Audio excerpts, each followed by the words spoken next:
సాహితీ ప్రియులకు నమస్సుమాంజలి. కాశీ మజిలీ కథలకు స్వాగతం.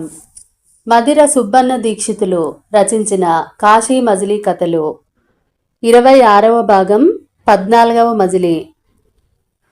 లాస్ట్ ఎపిసోడ్లో మనము అడవిలో తప్పిపోయిన విశాలాక్షి ఎన్నో పాటలు పడి దైవానుగ్రహం వలన ఒక అద్భుత ఫలాన్ని పుష్పాన్ని పొందుతుంది. ఆ తర్వాత ఒక రాజు ఆశ్రయం పొంది పురుష వేషంలో అక్కడికి వెళ్ళి ఆ రాజకుమార్తెను పెళ్లి చేసుకుంటుంది. విధివశాన ఆమె పురుష వేషంలోనే ఒక రాజుగా చలామణి అవుతూ ఉంటుంది. చివరికి నాటక పక్కీలో ఇంద్రద్యుమ్నుణ్ణి అతని భార్యని కాపాడి తన భర్తని కూడా చేరుకోగలుగుతుంది. ఆ తర్వాత విశాలాక్షి మదనుడు వాళ్ళకి ఒక ఓడనిచ్చి వాళ్ళ ప్రయాణానికి అన్ని ఏర్పాట్లు చేస్తారు. అక్కడి వరకు చూశాం కదా. మరి ఆ తర్వాత కథ ఇలా సాగుతుంది. ఇంద్రద్యుమ్నుని సముద్ర ప్రయాణం. ఓడలో జనానికి సంవత్సరానికి సరిపడా భోజన సామాగ్రితో అన్ని సదుపాయాలతో ఒక శుభ ముహూర్తంలో బయలుదేరారు. 3 వారాలు ప్రయాణించాక ఓడ నడిపే కర్ణదారుడు అనే అతను గాలివాన వచ్చే లక్షణాలను పసికట్టి తెరచాపలు దించి లంగరు వేయించాడు. 3 రోజుల నుంచి విపరీతమైన వర్షం పడుతుంది. ఆ తర్వాత 4వ రోజున ఇంకా పెద్ద తుఫాను రావడం తథ్యమని పడవ నిలబడే అవకాశం లేదని చెప్పేశాడతను. అందరూ దేవుడి మీద భారం వేసి భయంగా చూడసాగారు. ఇంకా ఉధృతంగా ఉంది తుఫాను. దాదాపు సముద్రంలో మునిగిపోయేది ఖాయమని అర్థమైపోయింది. ఓడలోని అందరూ ఏడుస్తున్నారు. ఇంద్రద్యుమ్నుడి భార్య చిత్రసేన ఎంతగానో విలపిస్తోంది. ఇంద్రద్యుమ్నుడు మాత్రం ధైర్యంగా ఉన్నాడు. తన భార్యను పిలిచి, చెలి, ఎందుకంత బాధపడతావు? దైవానుగ్రహం ఎలా ఉంటే అలా జరుగుతుంది. ఏటికి ఎదురీదలేం కదా, అలా బాధపడుకు. ఏం జరిగితే అది జరగని అని చెప్పి భార్యను ఓదార్చాడు. ఆ తర్వాత కాసేపటికి ఆ దంపతులిద్దరూ గుండెని చిక్కబట్టుకొని ఎదురు చూడసాగారు. అనుకున్నట్టుగానే పడవ సముద్రంలో మునిగిపోయింది. అందరూ తలోక దారి అయిపోయారు. ఇంద్రద్యుమ్నుడి చెయ్యి విడిపించుకున్నది చిత్రసేన. ఆమె ఎక్కడో ఉంది, అతనెక్కడో ఉన్నాడు. ఎంతగానో వెతుకుతున్నాడు. ఆ తర్వాత ఇంద్రద్యుమ్నుడు ఎంతో బాధపడుతూ, నా భార్యను చంపుకున్నాను, ఇంకా నేను బతకడం దేనికి, నేను కూడా చచ్చిపోతే బాగుంటుంది అనుకున్నాడు. ఇంతలో ఒక అద్భుతమైన పరిమళం గాలిలో వచ్చింది. ఏంటా అని చూస్తే ఒక గంధపు కర్ర, ఒక పడవ కర్ర అని గ్రహించి దానిపై ఎక్కి కూర్చున్నాడు. కానీ ఆదివరకే ఆ కర్ర మీద ఒక ఆమె పడుకునుంది. ఎవరా అని తిప్పి చూస్తే అది చిత్రసేన. ఇంద్రద్యుమ్నుడికి ఎంతో సంతోషం వేసింది.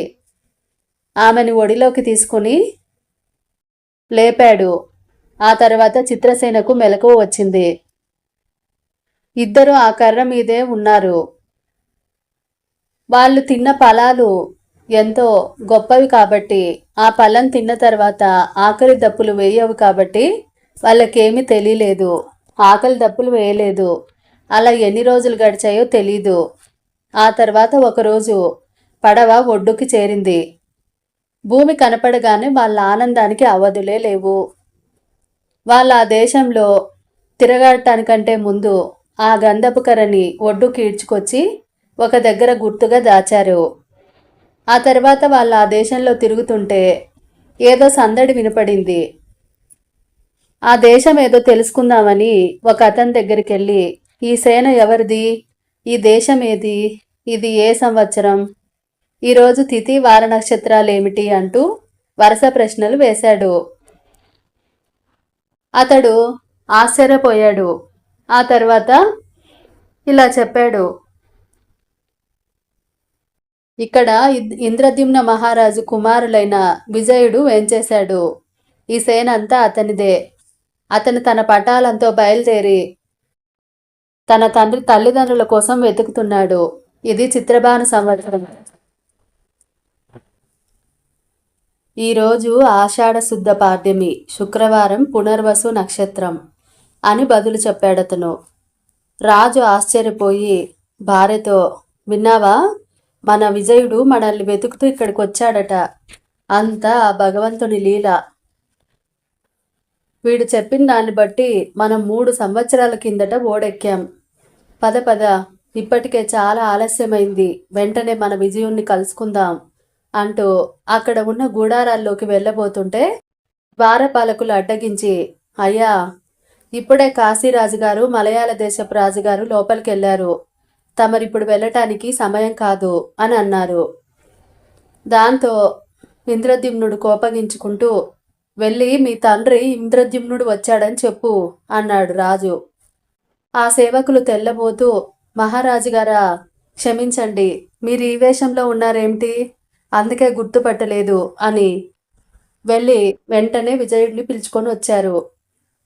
విజయుడు పరుగు పరుగున వచ్చి తండ్రిని తల్లిని కౌగిలించుకున్నాడు. అంతలో మదనుడు, విశాలాక్షి కూడా అక్కడికి వచ్చారు. రాజు ఎంతో సంతోషంతో, నా బంధువులందరూ ఇక్కడే ఉన్నారు, ఈరోజు ఎంతో సుదినం అంటూ సంతోషించాడు. వారందరూ లోపలికి పోయి కూర్చున్నారు. ఇంద్రద్యుమ్నుడు తన వృత్తాంతం అంతా చెప్పి విజయుణ్ణి, నీవిక్కడికి ఎలా వచ్చావు అని అడిగాడు. అప్పుడు విజయుడు, మీరు అరణ్యంలోకి వెళ్ళి ఎన్ని రోజులైనా తిరిగి రాలేదు, మన సైనికులు వచ్చి జరిగిందంతా చెప్పి అమ్మను దారిలో శబర సైన్యం అడ్డగించి తీసుకుపోయారని చెప్పగానే నాకు వైరాగ్యం వచ్చేసింది. ఎంతో బాధపడ్డాను. చతురంగ బలాలతో అడవులన్నీ తిరిగాను, కానీ ఎక్కడా అమ్మ జాడ కనిపించలేదు. దాంతో నాకు మనసు చెదిరి రాజ్యం మంత్రికి అప్పగించేసి ప్రతి అడవి, ప్రతి పల్లె తిరుగుతూ దేశాటనం చేస్తూ ఒక విరాగిలా వెళ్ళిపోయాను. చివరికి కాశీపురం చేరుకున్నాను. అక్కడ గంగా స్నానం చేస్తూ విశ్వనాథుణ్ణి అర్చిస్తూ కొన్నాళ్ళు గడిపాను. ఒకనాడు విశ్వేశ్వర స్వామి దర్శనానికి పోతుండగా మహారాజున్నాడని ద్వారపాలకులు నన్ను నిలిపేశారు. చక్రవర్తి కుమారుడనైన నాకు అవమానం అనుకుంటూ చింతిస్తుంటే ఒక సన్యాసి నన్ను పలకరించి నా వివరాలు అడిగాడు. నేను జరిగిందంతా చెప్పాను. అతడేదో లెక్కలు వేసి, మీ తల్లిదండ్రులు నీటిలో చిక్కులు పడ్డారు, ఆషాఢ శుక్ల పాడ్యమి నాడు ఓడ్రదేశపు రేవుకి వస్తారు, ఆ సమయానికి నువ్వు అక్కడికి వెళ్ళు అంటూ చెప్పాడు.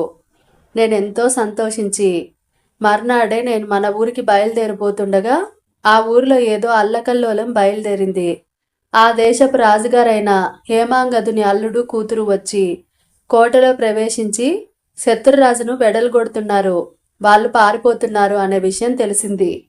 అది చెప్పిన వారికి నేను పారితోషికం ఇచ్చి హేమాంగదుని బంధువులతో ముచ్చటించి వెళ్దామని కోటలోకి పోయాను. అప్పటికే శత్రురాజుల్ని పారద్రోలి ఆ శత్రురాజుల స్త్రీలను చెరబట్టక గౌరవంగా పంపిన విశాలాక్షి దయార్ధ హృదయం గురించి చెప్పుకుంటున్నారు. నేను దర్శనార్థం వచ్చానని తెలియగానే మదనుడు నా వద్దకొచ్చి అంతఃపురానికి తీసుకుపోయి భార్యకి చూపాడు. ఆమె ఎంతో ఆదరంతో తన వృత్తాంతమంతా చెప్పి నా గురించి అడిగి తెలుసుకుంది. మీ తల్లిదండ్రులు ఇన్నాళ్ళైనా దేశం చేరకపోవడానికి కారణమేమిటో అతి త్వరగా మనం తెలుసుకోవాలి అంటూ నాతో పాటు వెతకడానికి వాళ్ళు కూడా వచ్చారు. దారిలో మీరు పడిన కష్టాలన్నీ చెప్పుకుంటూ మొదట మన పట్టణానికి చేరుకున్నాము. అప్పుడు ఆ సన్యాసి మాట తలుచుకుని మొన్నటి రోజుకి ఈ రేవుకి చేరాము. దేవుడే ఆ సన్యాసి రూపంలో మనల్ని కలిపాడు అంటూ తన వృత్తాంతం ముగించాడు విజయుడు. అది విన్న ఇంద్రద్యుమ్నుడు, మన కర్మ ఇన్నాళ్ళు తిప్పింది, ఇప్పటికీ దేవుడికి దయ కలిగింది. మేము సముద్రంలో మునగకుండా కాపాడింది ఒక గంధపు కర్ర. అందుకే నేను ఈ స్థలాన్ని క్షేత్రంగా చేసి ఆ కర్రతో విగ్రహాలు చేసి స్థాపిస్తాను. ఇక్కడ గొప్ప ఆలయాలు కట్టిస్తాను. అంతవరకు నేను మన రాజ్యానికి రాను. అంతా తొందరలో జరగాలి. శిల్పుల్ని పిలిపించు అని ఆ గంధపు కర్రను పైకి లాగించి దానికి పూజా సంస్కారాలు చేయసాగాడు. శిల్పకారులు వచ్చి ఎంతో విచిత్రమైన ఆలయాలు కట్టారు. ఆ కర్రను విగ్రహాలుగా చెక్కగల సమర్థుడెవరా అని ఆలోచిస్తుండగా ఒకనాడు ఒక శిల్పి వచ్చి, నేను శిల్పశాస్త్రం అంతా చదివాను, విగ్రహాలని శాస్త్రీయంగా చేయగలను అన్నాడు. ఇంద్రద్యుమ్నుడికి అతన్ని చూడగానే మొహంలో ఏదో బ్రహ్మతేజస్సు కనిపించింది.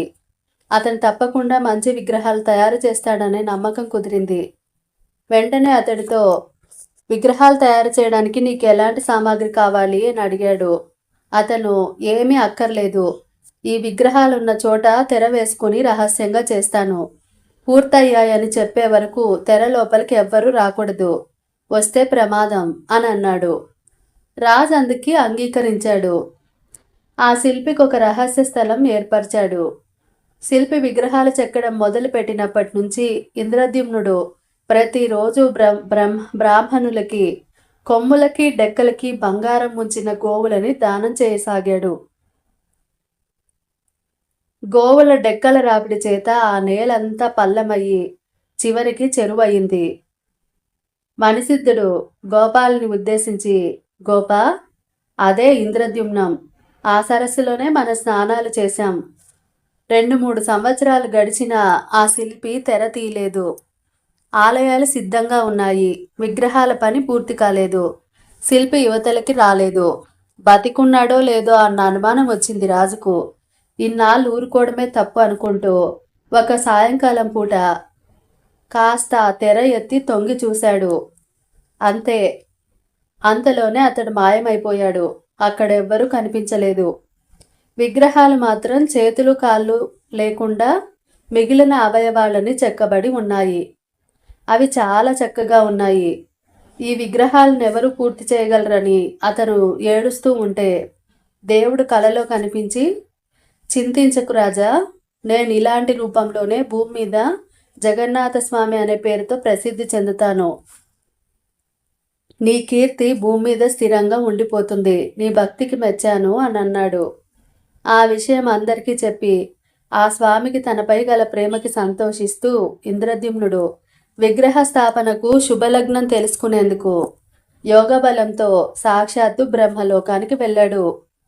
అతని మాటలు విని బ్రహ్మ నవ్వుతూ, శుభలగ్నం కోసం ఇంత దూరం వచ్చావా? ఈ పాటికి అన్నీ అయిపోయాయి, వెళ్ళు వెళ్ళు అంటూ చెప్పాడు.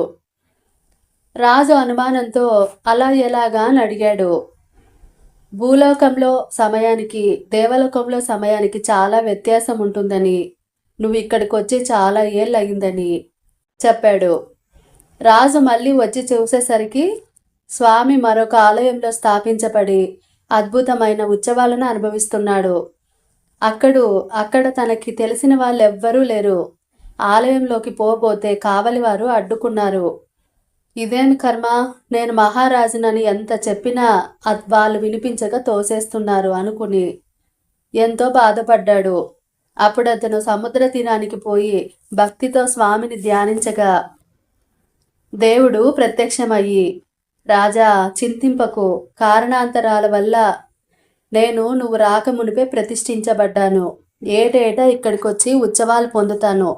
నీ కీర్తి చిరకాలం ఉంటుంది. నువ్వు స్వర్గ సుఖాలు పొందుతావు. చాలా ఏళ్ళు అవ్వడం వల్ల నీ బంధువులందరూ చనిపోయారు. నువ్వు ఇక్కడి నుంచి వెళ్ళి చాలా ఏళ్ళు అయిపోయింది, అందుకే నీకు తెలియడం లేదు. నీ కోసం స్వర్గంలో నీ భార్య ఎదురు చూస్తూ ఉంది, వెళ్ళి కలుసుకో. అదిగో దేవలోకం నుంచి విమానం వస్తుంది, వెళ్ళు అంటూ స్వామి అంతర్ధానమయ్యాడు.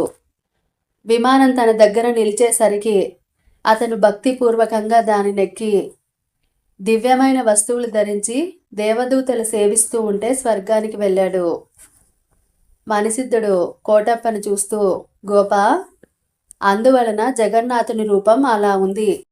సుభద్రాదేవి అతని భార్య, బలభద్రుడు అతని శేషుడు. దీనినే బుద్ధావతారం అంటారు అంటూ కథను ముగించాడు. గోపాలుడు ఆ స్థల మహత్యానికి ఆశ్చర్యపోతూ ఆ కథలన్నీ తలుచుకుంటూ కావడినెత్తుకొని గురువుతో తర్వాత మజిలీకి బయలుదేరాడు. ఇక్కడితో కథను ఆపుతున్నానండి. తర్వాయి భాగం నెక్స్ట్ ఎపిసోడ్లో విందాం. మీకు గనక కథ నచ్చినట్టయితే తప్పకుండా లైక్ చేయండి, షేర్ చేయండి, సబ్స్క్రైబ్ చేసుకోండి. మీ విలువైన అభిప్రాయాలను కామెంట్ రూపంలో తెలపండి. మరి అంతవరకు సెలవు తీసుకుంటూ మీ కల్పన బండారు.